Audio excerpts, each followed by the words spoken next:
매일 아침 30분. 엄마는 늘 그 시간에 동네 공원을 걷곤 하셨습니다. 습관처럼 반복되는 산책, 가벼운 스트레칭, 그리고 시원한 아침 공기. 그날도 어김없이 평소처럼 나가셨습니다. 그런데 그날 오후 엄마는 벤치에 쓰러진 채 발견됐습니다. 저는 그날을 절대 잊지 못합니다. 엄마는 아주 건강한 편이셨어요. 혈압도 괜찮고 당뇨도 없고 심지어 친구들 사이에선 에너지 넘치는 분으로 통하셨죠. 그래서인지 주변 분들도 놀랐습니다. 아니, 그 건강하던 분이 왜 쓰러지셨어요? 하고요.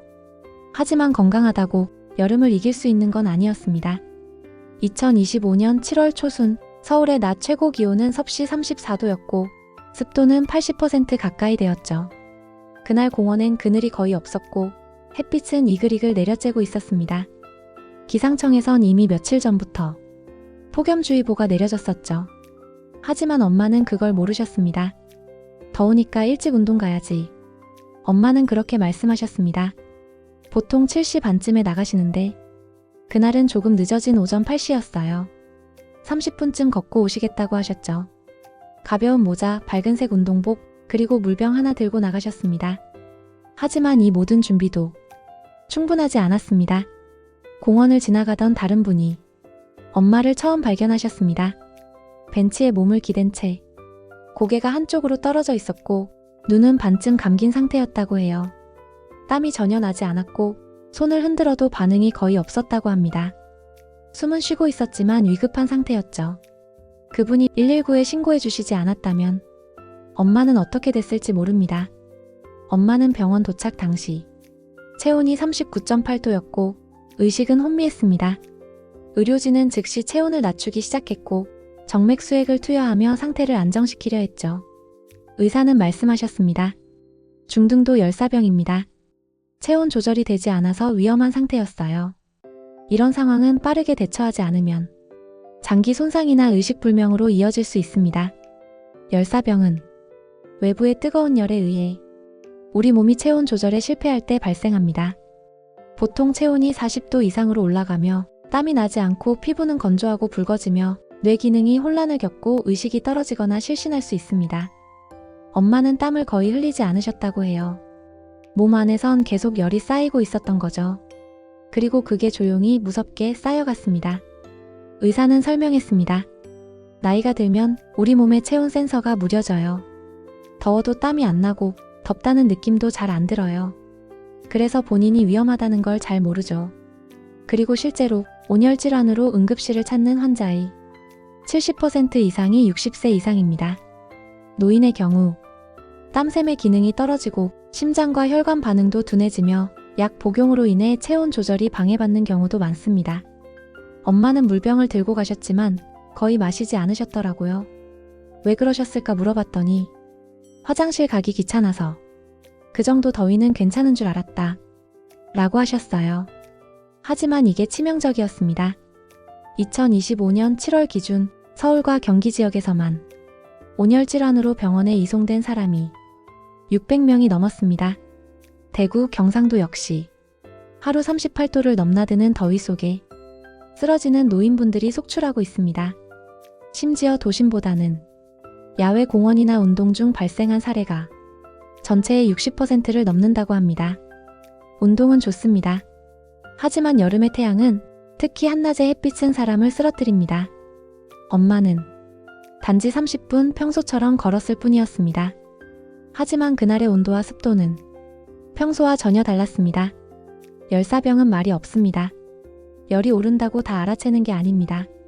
그저 조금 어지럽고 약간 더운 것 같고 물만 마시면 괜찮겠지 하다가 그냥 쓰러져 버립니다. 그리고 주변에 아무도 없다면 그 결과는 정말 끔찍할 수 있습니다.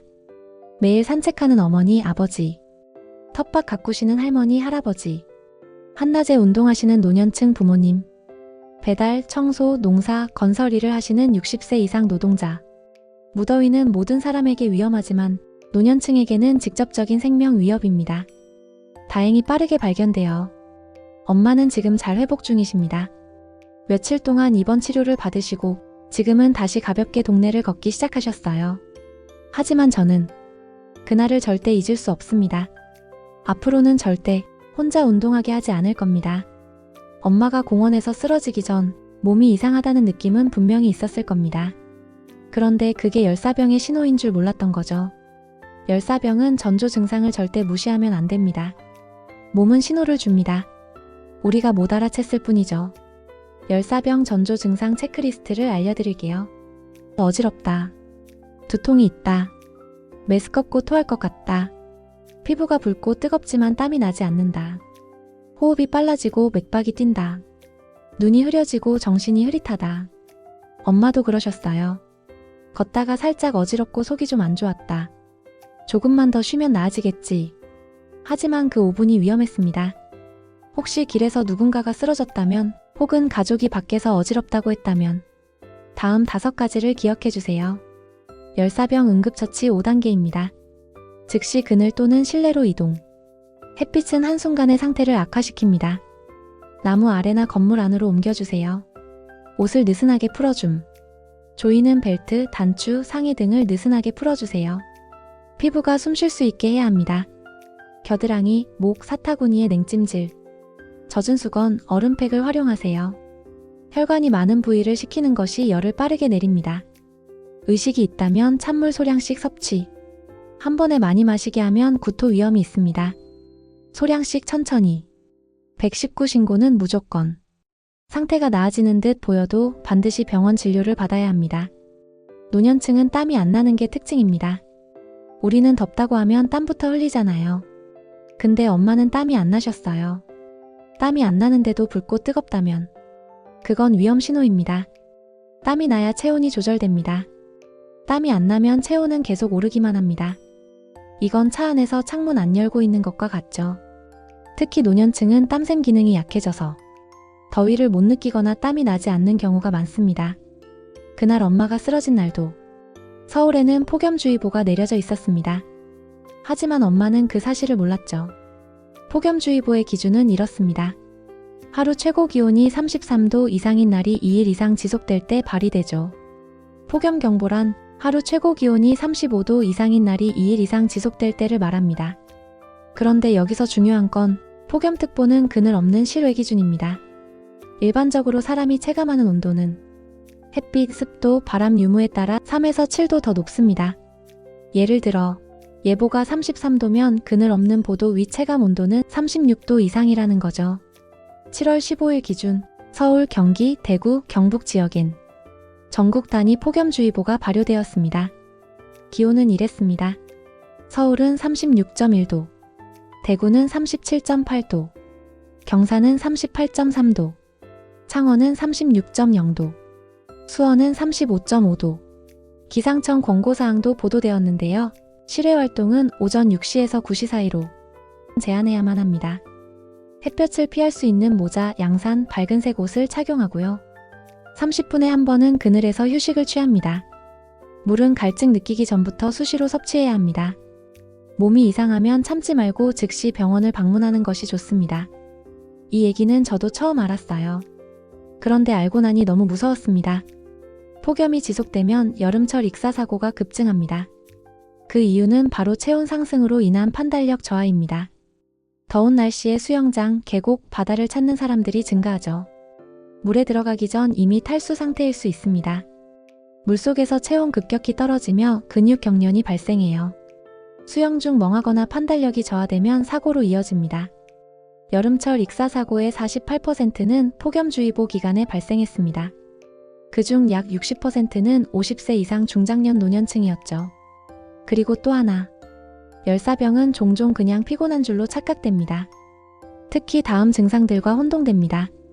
어지럼증은 빈혈로 오인, 구토는 단순한 위염으로 오인, 두통은 단순 편두통 오인, 졸림과 멍함은 단순 피로로 오인하죠. 엄마도 그랬어요. 요즘 잠을 잘 못 자서 피곤한가 보다. 하지만 그건 몸이 보내던 마지막 신호였습니다. 단 30분. 그늘 없는 곳에서 땀이 나지 않으면 체온은 1, 2도씩 빠르게 올라갑니다. 특히 노년층은 탈수 속도가 빠르게 진행되고 땀 배출은 느립니다. 체온을 인지하는 게 상당히 느려지고요. 그러면서 장기 기능이 저하되죠. 쓰러져도 일어나지 못하는 경우가 많습니다. 그래서 혼자 운동을 나가는 것 자체가 노년층에겐 하나의 위험 행동이 될 수 있는 거예요. 중장년층, 노년층이 반드시 기억해야 할 5가지 알려드릴게요. 폭염주의보 날엔 무조건 실내 운동을 합니다. 매 30분마다 물을 마시고 그늘을 찾으셔야 해요. 아침 6시에서 8시 사이에만 외부 활동을 하고요. 무조건 모자, 밝은색 옷, 휴대용 물병은 필수로 소지하시고요. 가족끼리 폭염주의보 문자를 공유해도 좋아요. 엄마가 회복한 이후 저는 매일 날씨를 확인합니다. 오늘 최고 기온은 몇 도인지, 폭염주의보가 떴는지, 그리고 엄마에게 알려드리죠. 엄마, 오늘은 나가지 마세요. 그늘도 없고 너무 덥대요. 무더위는 뉴스 속 남의 일이 아니라 우리 가족의 일상 속 위협입니다. 열사병은 방심하면 누구에게나 닥칠 수 있습니다. 하지만 정확히 알고 준비하면 충분히 예방할 수 있습니다. 그리고 무엇보다 건강 문제는 개인차가 큽니다. 몸에 이상이 느껴진다면 절대 참지 마시고 가까운 병원에서 진료와 상담을 꼭 받아보시길 바랍니다. 이 영상이 도움이 되셨다면 좋아요, 구독, 알림 설정 부탁드립니다. 가족의 건강을 지키는 건 작은 정보 하나에서 시작됩니다. 화면 2번 터치하신 분들께 열사병을 이기는 팁을 더 알려드릴게요. 열사병은 긴급 대응 시간이 생명과 직결됩니다. 단 3분 안에 반드시 이 3가지를 해야 합니다. 생명을 살리는 3분 행동 요령은 이렇습니다. 1분 이내 환자를 그늘진 곳으로 옮기고 옷을 벗긴다. 이것은 체온 상승을 막기 위한 가장 빠른 조치입니다. 2분 이내 찬 물수건 또는 생수로 몸을 식힌다. 특히 겨드랑이, 목 뒤, 사타구니 등 주요 동맥 부위를 식혀줘야 해요. 3분 이내 119 또는 응급의료 요청. 혼자 해결하려 하지 말고 즉시 구조 요청을 합니다. 체온이 40도 이상인 상태가 30분만 지속돼도 다발성 장기부전 위험이 시작됩니다. 응급치료 후 살아난 환자 중 상당수는 정상 회복이 어려웠습니다. 특히 60대 이상 환자의 40%가 인지저하, 만성피로, 불면, 근력 감소 등을 겪고 있었습니다. 회복 후 나타날 수 있는 후유증 목록은 이렇습니다. 기억력 저하, 방향 감각 상실, 지속적인 두통, 탈진, 신장 기능 저하, 심장 기능 약화, 우울, 불면, 불안감. 병원에서 나왔지만 전의 몸이 아니에요. 이는 단순한 피로가 아닌 열사병 후유증 증후군입니다. 후유증 예방을 위한 관리법은 어떻게 될까요? 체온 변화에 민감하게 반응하도록 수분 보충 루틴 만들기. 매일 일정 시간 신부 체온을 체크하고 기록. 보호자와 건강일지 공유, 변화 기록. 선풍기나 에어컨 사용을 꺼리지 않도록 설득. 회복 13개월 간과로 외출, 운동 금지. 열사병은 고령자가 스스로 인식하기 어렵습니다. 가족과 요양보호자가 주도적으로 모니터링해야 합니다. 보호자가 꼭 확인해야 할 항목들이에요. 어르신의 소변 횟수와 색, 탈수 여부를 판단할 수 있습니다. 매일 아침 체온과 혈압 체크. 더운 줄 모른다는 발언 여부 확인. 에어컨, 선풍기 사용에 대한 심리적 저항 제거. 외출 전후 몸 색깔, 땀, 의식 상태 체크. 외출 금지 온도 기준 정하기 28도 이상이면 경고 상황입니다. 냉방기기 작동법을 쉽게 만들기. 리모컨을 단순화합니다. 많은 보호자들이 땀이 나지 않으니 괜찮은 줄 알았다고 말합니다. 고령자는 땀 분비가 줄어들기 때문에 열사병에 더 쉽게 노출됩니다. 열사병 예방은 생활 속 습관과 환경 설계가 핵심입니다. 실천 루틴 예시를 알려드릴게요. 매 2시간마다 수분 섭취 알람 설정. 체온계로 아침 저녁 신부 체온 기록. 이온 음료, 저염 김치, 오이, 토마토 등 자연 수분 식품 활용. 외출 시 아이싱 목도리, 밝은색 책모자 착용. 거실에 간이 매트 설치에 무더위 낮잠 유도. 선풍기 얼음물 조합으로 에어컨 없는 집에서도 체온 조절. 복장 팁은 이렇습니다. 통풍이 잘 되는 린넨 소재. 흰색 또는 밝은색 계열. 모자와 선글라스로 직사광선 차단. 팔토시 등으로 피부 직접 노출 방지. 특히 고혈압, 당뇨, 심장질환, 신장병이 있는 환자들은 열사병 고위험군입니다. 주의할 약물은 이렇습니다. 이뇨제 체내 수분 저하, 항고혈압제 체온 반응 둔화, 항우울제 발한 억제. 주치의와 상담 후 여름철 약물 조정 여부를 점검하는 것이 좋습니다. 더위에 약이 독이 될 수도 있다는 걸 명심해야 합니다. 서울 강북의 한 경로당에서 70대 어르신이 냉방장치 없이 혼자 여름을 나시다 열사병으로 쓰러졌습니다. 하지만 옆집 아주머니가 수시로 물 드셨죠? 하고 문을 두드렸고 쓰러진 직후 2분 만에 119가 출동해 생명을 구할 수 있었습니다. 작은 관심이 생명을 구합니다. 문자라도 하루 한번 보내세요. 어르신의 오늘 컨디션에 대해 자녀와 공유하세요. 더울 땐 그냥 전화하세요. 영상이 끝나면 오늘 바로 가족 단톡방에 에어컨 잘 틀고 계시죠? 한마디 남겨보세요. 그 말이 어쩌면 생명을 지킬 수 있습니다. 뜨거운 여름, 무더운 햇살 아래. 당신이 건강하기를, 당신의 가족이 안전하기를 간절히 바랍니다. 백세진단 채널은 실제 사례를 통해 우리 모두의 건강을 지키기 위한 정보를 전하고 있습니다. 구독과 좋아요는 더 많은 가족의 생명을 지키는 데 큰 힘이 됩니다.